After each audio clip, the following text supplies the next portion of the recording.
Hi, I'm Norah O'Donnell, and this is Person to Person. Our guest today is Adam Grant.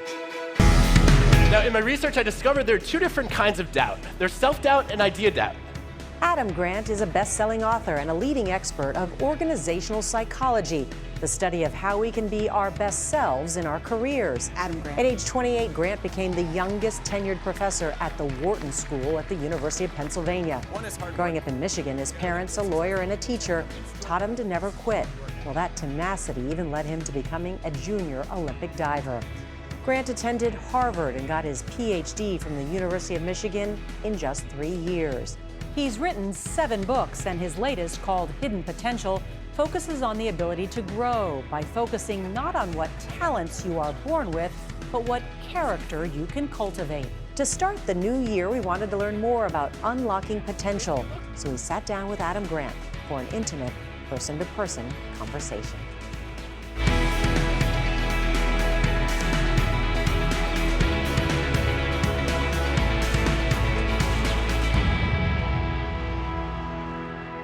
Adam, thank you so much for joining us. You are out with your newest book, your 6th, Hidden Potential. So what was the inspiration? Well, the original inspiration was noticing that a lot of people who lack natural talent at an activity just give up, and they think, this is not for me. And that means they're underestimating themselves. And also, we do this to other people too. We do this to students in school.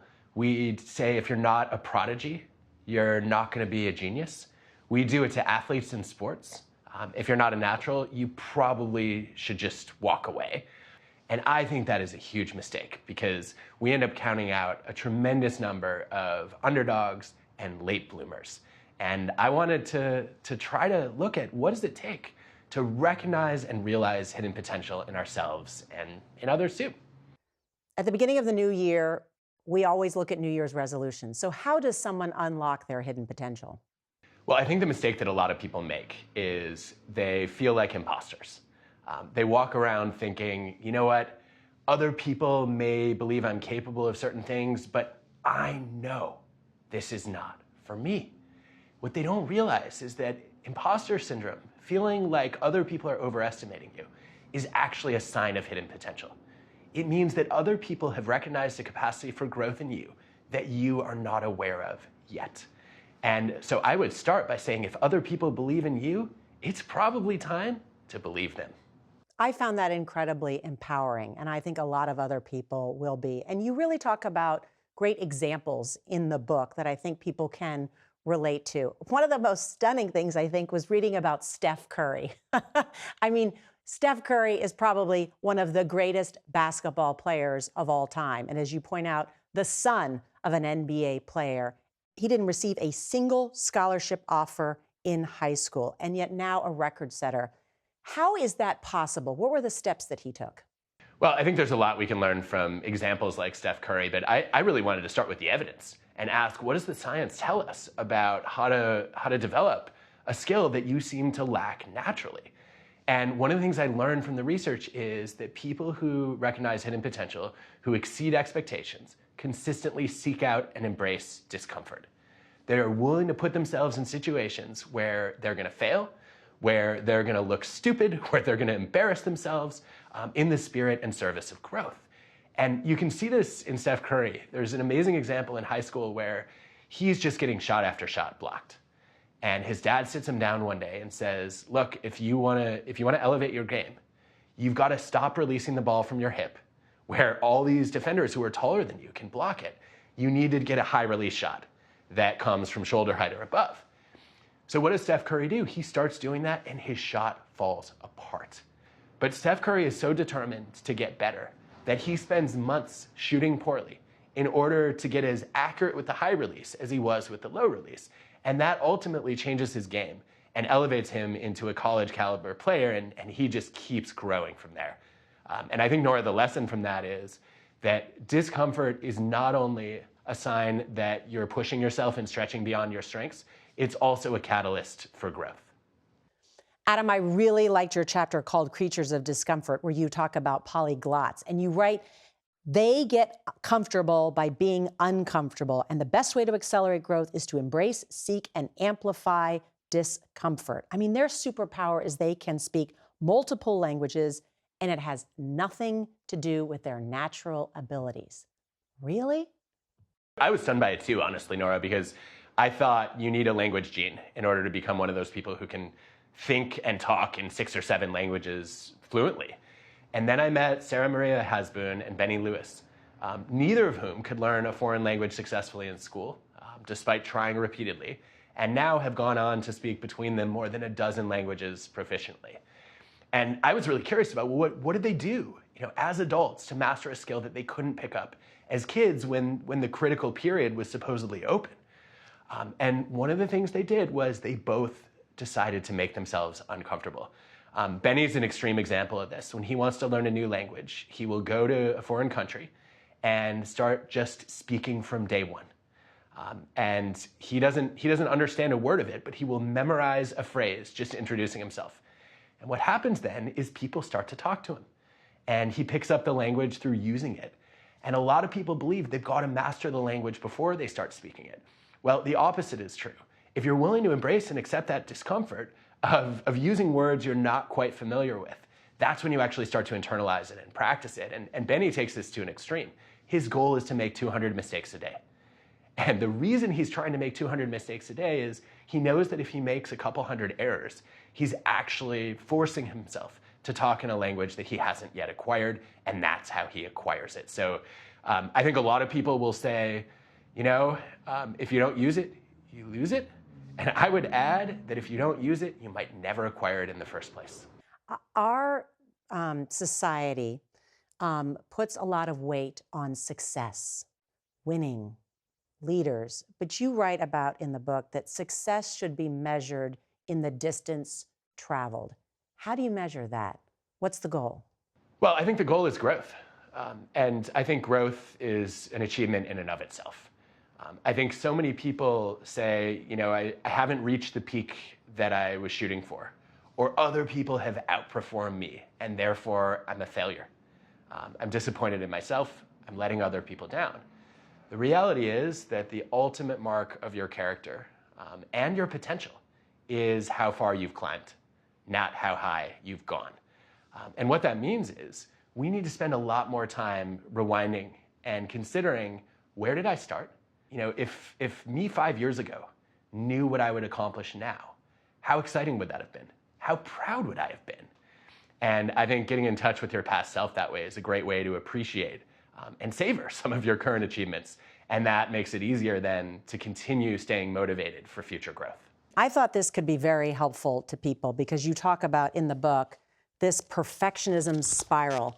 I dog-eared this particular page because try something new, make a mistake, I'll never do it again. And this spiral of this just turns into, and you say, warning, may cause stunted growth. Perfectionism and the desire to achieve it actually leads to stunted growth. It's not achievable. The evidence on this is striking. Perfectionists get better grades in school, but they don't do any better in their jobs if you look at their performance.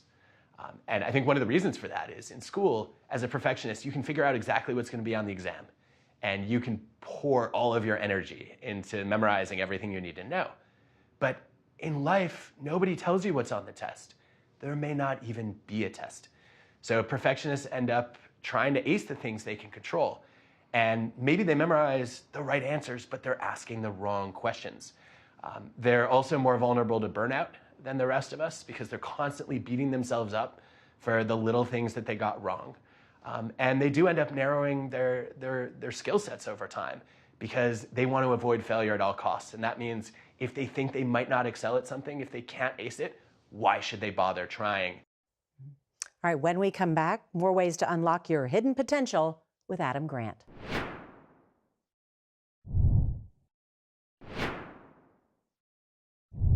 And we're back with Adam Grant. There are so many good examples of people with hidden potential in this book, diamonds in the rough, as you say. What do they have in common? Well, I think one of the things they have in common is unusual character skills. I think most of us look at people who accomplish great things and we think that they're geniuses, that they have superior cognitive ability. That is often not the case. What they have are the character skills to override what might be their basic instincts.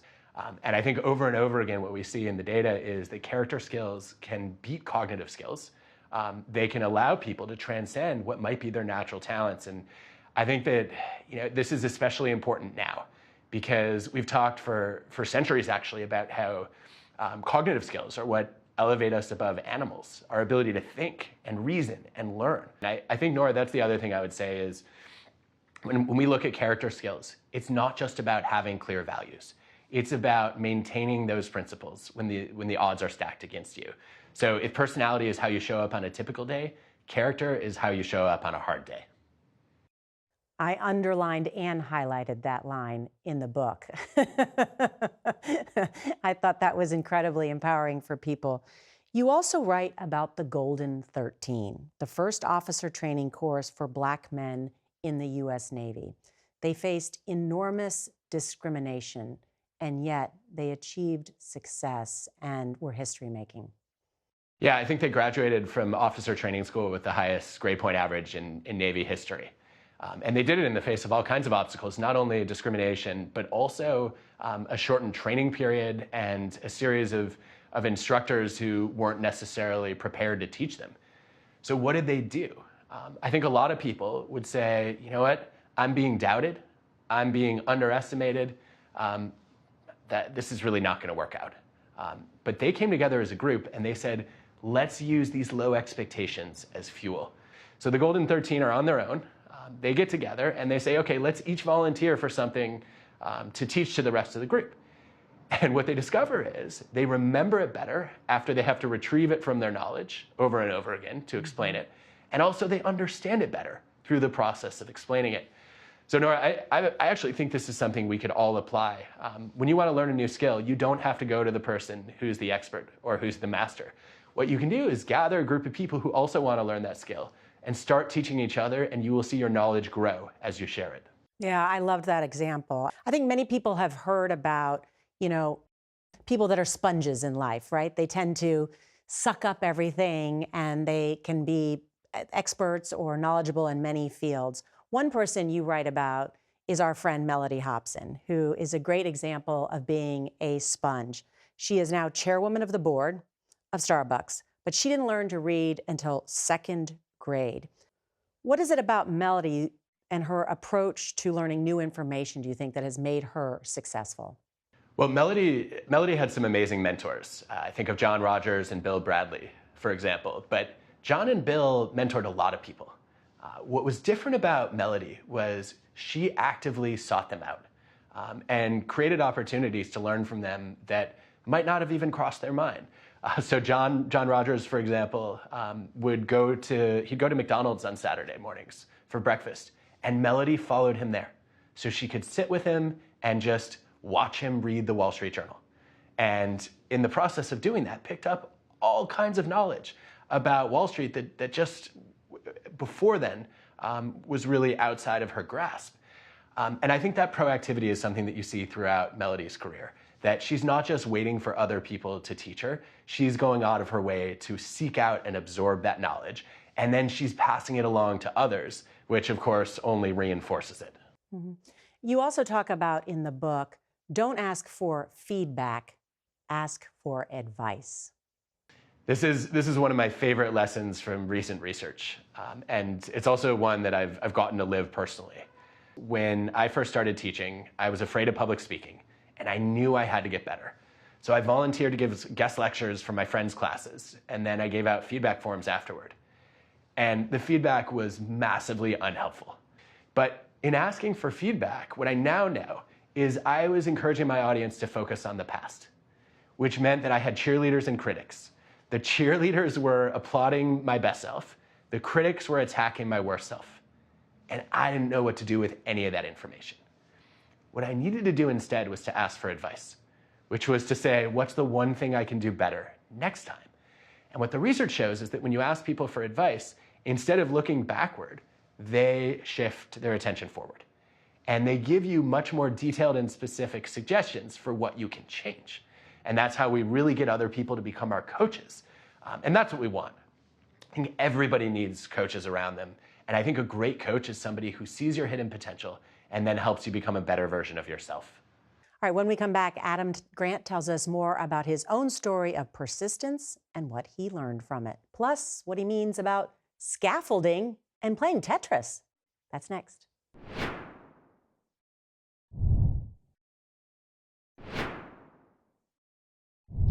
And we're back with Adam Grant. I want to talk about your own athletic career, because I love that you tell the story of the summer that you spent all day inside playing video games. And a lot of moms can relate to that. And your mom dragged you to the pool, and you tried to join the high school diving team, and you were flat out bad. And yet you became a national champion. How did that happen? Well, just to be clear, I made nationals, which was for me a huge achievement. But I got a lot better than I thought I would ever get.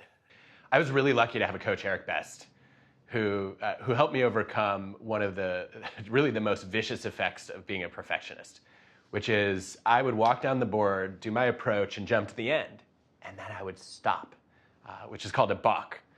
And I would balk over and over. And that was really holding me back. So one day, Eric asked me, Adam, are you going to do this dive? And I was like, ever? Yes, of course. One day I'm going to do this dive. And he said, great. Then what are you waiting for? Norah, I have heard that voice in my head every time I've hesitated to try something. I've heard it whenever I was afraid of trying something new. And what Eric taught me in that experience was that I think a lot of us wait until we've built the confidence to take the leap. And the reality is, that's backward. You earn the confidence by taking the leap. And I just think that's such a powerful lesson. It's a literal lesson in diving, right? I had to take the leap in order to learn that I could do it. But in life, the same thing is true, that when you take on a new challenge, or you pursue a risk, or you try something that you're not good at yet, you gain the experience and you build the knowledge and skill to then believe in your own capabilities. I have to ask you about, as a mother of 3 children, how do you instill the idea of potential over winning? I don't know, Norah. I just study this. I feel like I'm muddling through it as a parent, just like the rest of us. But Adam, I know. I mean, it's so good. It's so good to read. But I need takeaways. How do I do this? How do I encourage my children that growth is the goal, not winning the game, or that growth and potential is the goal, not an A or a B plus or whatever it may be? Well, I don't think you actually have to pit the two against each other, because look, we live in a world that measures performance. We talk about what grade you get in school and how many goals you scored in the game. I think what you can do, though, is help kids connect the dots between progress and long-term performance. And say, look, if you want to be successful in 5 years, the most important thing for you to pay attention to today is not the result you got, but actually the distance you traveled. And once they see that progress, it allows them to recognize, you know what, that's actually a big part of what's going to allow me to perform the way I want to in the future. What is scaffolding? Oh, well, I mean, literal scaffolding is what construction crews need to reach a new height on a building. And it's a temporary structure. It also turns out to be a great metaphor for how learning happens, which is a lot of us think, in order for a kid especially to improve, what they need is that one teacher, or they need to win the parenting lottery, or they need a mentor who's going to be with them for 5 years and give them permanent guidance and support. Well, guess what? We don't need that. What we need is much more like scaffolding, which is we need the temporary structure where somebody gives us initial instruction and confidence and then removes the support so that we can direct our own growth. In this same chapter, you also talk about Tetris. And I've played a lot of Tetris, the game, as a kid, but I didn't realize it could be psychologically helpful. I didn't either. I think there are a couple of disclaimers that I have to put on the table first, which is there are therapeutic benefits of playing Tetris, but they're very specific. So playing Tetris is not going to cure your PTSD. It's not a substitute for therapy or for medication, to my knowledge.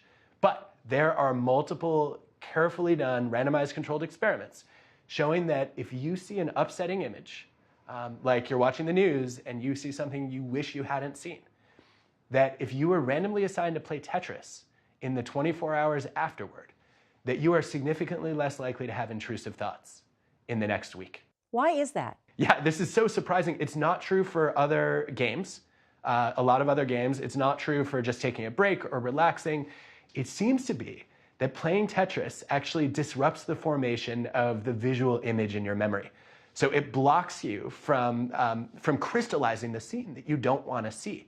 And because that memory doesn't get consolidated, it's less likely to then bounce back when you least expect it. Yeah, I mean, I thought that was one of the most interesting things in this book. As you say, the scaffolding that psychologists offer to boost resilience is a game of Tetris. It has a specific benefit. It changes how your brain constructs mental imagery. Going to download some kind of an app today that has Tetris on it. I don't know, so it's on my phone for the future. Adam, as we wrap up, I guess I want to ask and end on this. If readers could take away one main lesson from your new book, what would it be? One lesson, Norah. Oh, I mean, this is like choosing a favorite child. How could you do that? We both have three. Always choose the middle child because they're at risk of being overlooked. I'm a middle child. I'm a middle child. I'm okay with the middle. There you go. Done. It's all yours. I loved it, Adam. Thank you so much. I think so many people in the new year will read this book and find some really helpful information. Thank you. Well, thank you. Thanks, Adam Grant. Thank you.